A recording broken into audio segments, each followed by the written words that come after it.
All right, we're going to be doing another New England Patriots 2024 NFL Draft Target video, but today we're going to be doing offensive tackle sleepers, or guys who are underrated or are flying under the radar, right?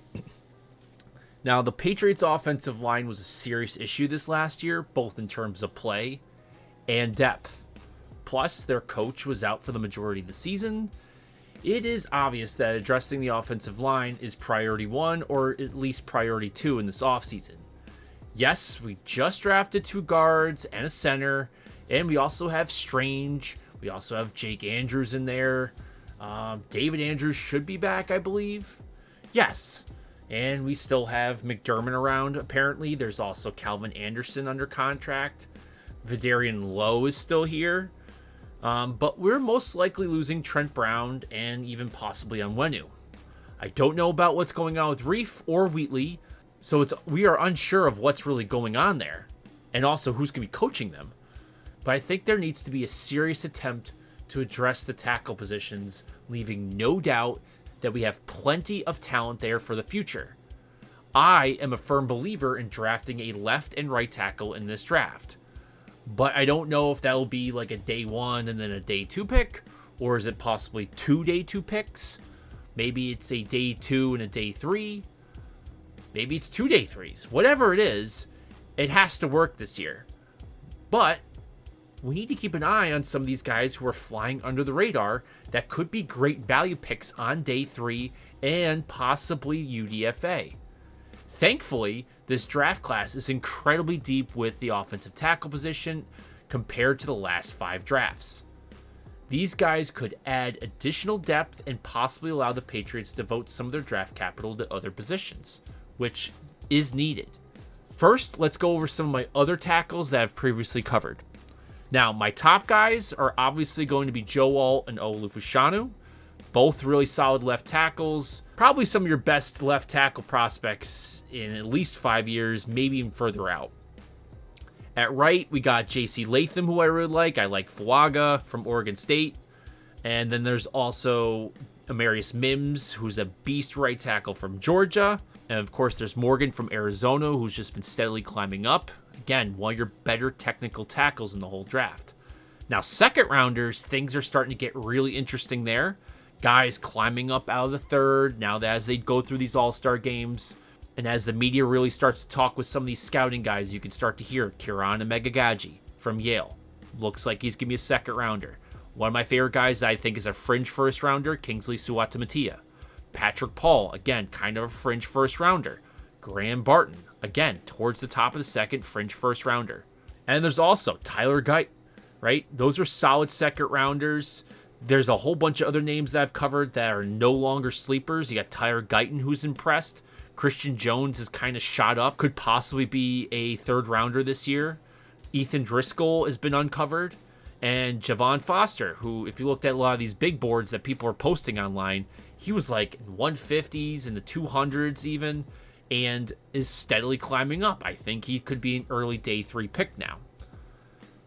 There's some other guys that are still some sleepers out there that I've covered, including Mike Edwards from Campbell.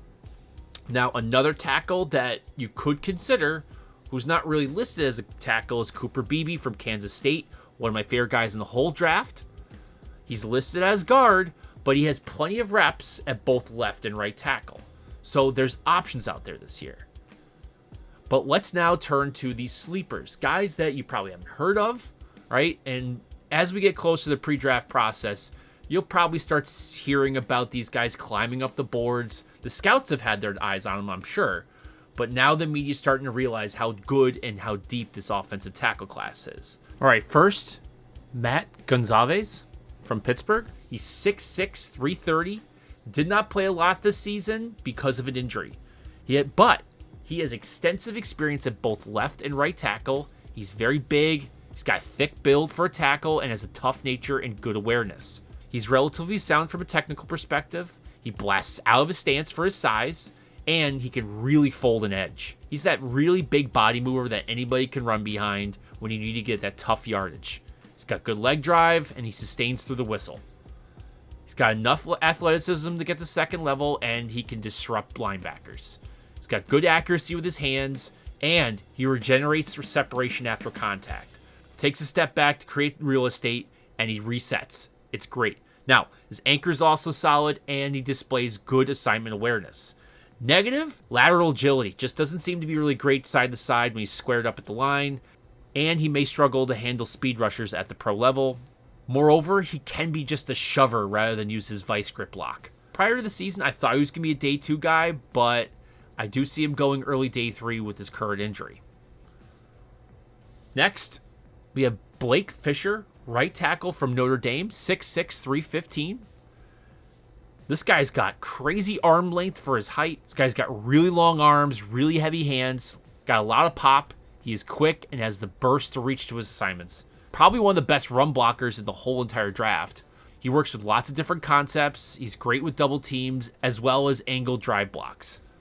On the downside, he's not very adept or fluid at resetting, refitting, and recovering from once he's being beat on the edge. So there is an issue, which is when he gets beat, he's lost it. Now, I see him as either a 3rd rounder or an early day 3 guy for the Patriots. Next, Nolan Potter, Northern Illinois, 6'6", 310. Now, he is a big right tackle prospect who blocks with solid fundamentals, fires right out, he has decent technique, he stays square, correctly places his hands in the defenders. He's got good hand position, manipulates his defenders using their own angles of attack against them, and he can seal them off. He just slides right in. He just has that knack and awareness. Plus strong temperament for the position. Downside, he's stiff, and he needs to work on his footwork, both working the edge and getting to the next level. I see him as probably a late day 3 guy, maybe even UDFA if his testing isn't great. Next, we've got Caedan Wallace, Penn State, 6'4", 322. Very athletic right tackle with massive hands, long arms for his height. He's quick, aggressive, lots of pop, solid pass pro while squaring up and anchoring. He also has some nastiness in his run blocking and dominates with his upper body strength. On the downside, struggles with fast edge to rushers and second level blocking. Now, I see Caedan as a day 3, but I have to see his testing numbers to get a better idea on him. Because I think he could be early as the 4th round, and if it's not that great, maybe bleed down into the 6th. Next, Delmar Glaze, Maryland, 6'4", 323.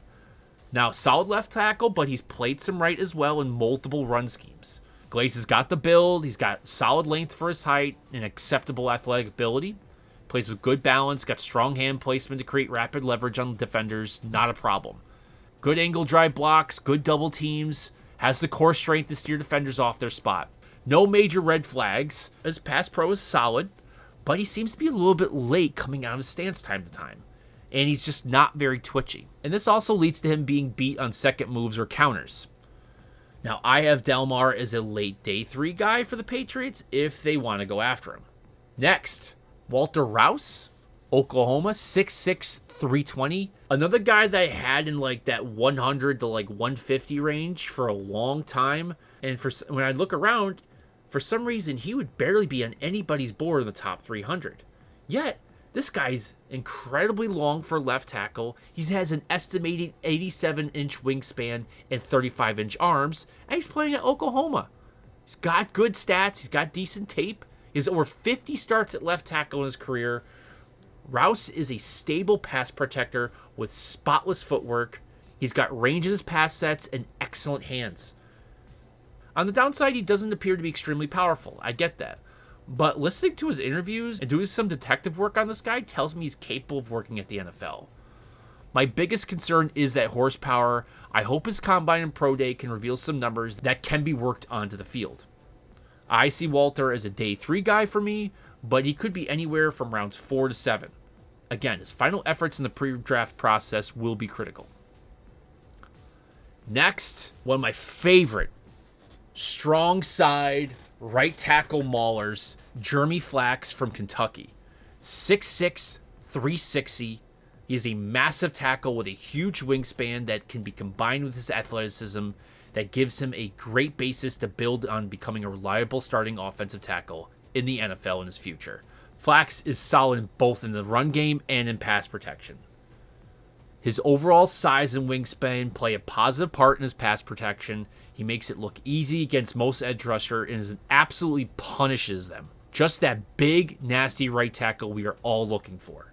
Now, on the downside, he tends to slip off his blocks from time to time, but that has improved in 2023. I see Jeremy as a day 3 guy for the Patriots, maybe in that 5th or 6th round area. Next, Garret Greenfield, South Dakota State, 6'6", 310. Another guy who started at both left and right tackle, building him as an interesting swing tackle option for the NFL level. Greenfield is long, and he's a mauler in the run game who blasts defenders out of gaps. He is light on his feet and showed good balance and footwork in his pass sets. Now, the big thing for him is the downside. Garret is going to have to live in the squat rack to add some mass on the lower extremities. I'm not saying he's weak. Actually, in fact, I think he's going to test out very well. But he will need to add mass in the lower half and posterior chain to add some pop on his hip extension and some extra counterweight on the anchor. Garret will probably be a day 3 pick with his versatility and speed. All right, so we got Josiah Ezirim.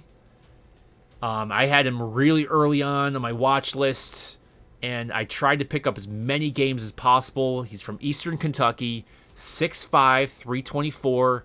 He will be a great developmental tackle and is one of the longest tackles with nearly 36-inch arms. He's got plenty of strength and a high motor that puts it in play. Very athletic. You won't see him get beat by speed or strength. But on the downside, he's still new to the tackle position, so his technique is not amazing. He's raw. He is a project tackle, but his growth trajectory right now might be enough for him to be a day 3 pick. If not, easy sign for the UDFA.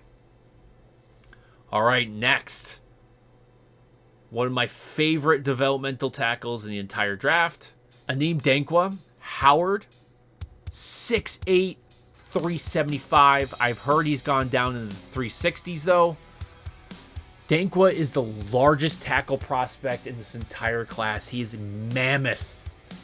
Mammoth. However, he carries that weight well and is an imposing mover for his size. He can get around. Downside, he is going to be a developmental guy 100%. He is very raw and tends to just shove guys around. He needs a lot of work. He might be a day 3 guy, but I wouldn't be surprised if he does go UDFA because of his rawness. He will need additional technical growth to recognize his upside, but Dankwah is a desirable developmental prospect, and I'm all about throwing money at that guy if he makes it to UDFA. Next, Chris Walker, Montana, 6'6", 304. He's an experienced left tackle who can bench 445. He power cleans 335. His vert is near 30 inches. He has an impressive tape with great feet and also a strong, incredibly strong, impressive vice grip clamp. This guy gets into you and he's a bulldog. He has no problem keeping up with edge rushers and he can easily get to the next level. He dominates with a high motor and can move anyone with his core strength once he latches on. On the downside, he is up there in age for a college prospect and needs to add some mass in the lower half if he's going to play tackle. I like Chris, but I think we might see him go to UDFA, but his testing might impress enough to get him into that late 6th or 7th round. For the Patriots, I think he'd be a great add and would be operable on multiple special teams units. Next, another awesome sleeper, Frank Crum from Wyoming, 6'8", 313. I've been watching Frank the Tank for a while, and his play continues to impress. He has everything you need, including experience at left and right tackle. Frank doesn't make too many mistakes and appears to have the frame to be operative at the NFL level. He had no problem with the edge rushers from Texas Tech, both Linton and Cole. He also had the block of the game to get his running back in the end zone for the double OT win. On the downside, like a lot of other guys, I think he's going to need to add some lower body mass and work on some functional strength. I see him as a day 3 guy with serious upside potential. I'd love that the Patriots picked him up. My last guy on the list here is Roger Rosengarten from Washington, 6'5", 303. Now, he's a redshirt sophomore, so he's young. He might be inexperienced, but his athleticism and mobility are massive pluses here. He can easily get outside on wide zone runs and screens. He's great with pulling from the tackle position. He works very well at the second level and come to balance when functioning on moving targets. He does not slip off. He's an amazing blocker in space. On the downside, he's young, just a little bit lack of experience. Plus, power. He does have some. He does initiate good movement for himself, but at the point of attack, there is some issues there. Plus, he will oftentimes pop out of his stance, resulting in him playing way too high for his build, and he loses leverage. We saw that in the national championship game. Again, he's just another guy that needs to be chained to a squat rack to add strength and mass in his lower half if he wants to be a consistent starter at the NFL level. Again, he is young, so I think he will be seen as a solid project tackle on day 3. And he's another guy where his testing will probably determine where he gets the call. Outside these guys, there's a whole long list of other guys that could be a good solid pickup on day 3 or maybe UDFA. You got Tylan Grable from UCF. Nathan Thomas seems to be an interesting guy from Louisiana. There's Gottlieb Ayedze from Maryland. Andrew Coker from TCU. Julian Pearl from Illinois. There's also some other deep guys you can look into, or Darrell Simpson from Tulsa. Big dude. Massive wingspan. I think getting like 88 to 89 inches or something. Crazy. Another guy to keep an eye on, I don't have confirmation on this, but Trevor Penning's brother, Jared Penning from NIU, might be coming out. Tyler Smith, Western Carolina, 6'8", 310. Blake Larson from Augustana. He's an interesting guy to look out for. There's also Garret Greenfield from Idaho College. And another guy to keep an eye on, I think he played guard last year for Texas State. But it's Bray Walker, 6'6", 384, massive wingspan, can move anybody. That's just a little bit. Again, I will just tell you that at the beginning of the season, and I whittled it down, at the end of the season, after finally cutting out all the other guys who are returning, I have roughly 100 offensive tackles that are eligible for the draft this year. It's incredibly deep. Now, I'm not saying that we need to go after these sleepers, right? I think we need to really put our high-value draft capital to the left and right tackle position this season. But I'm showing you that there's plenty of talent out there this season. Essentially, there's no excuse that between day 1, 2, 3, and UDFA that the Patriots don't bring in several tackles. And there's going to be guys who are going to be left out of the UDFA that will probably get camp invites. Bring them in.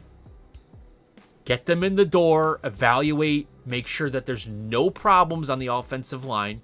Because, hey, there's lots of injuries. We got so beat up last year that we had to go out and start trading guys on our team and giving up draft capital just to fill spots because we weren't prepped.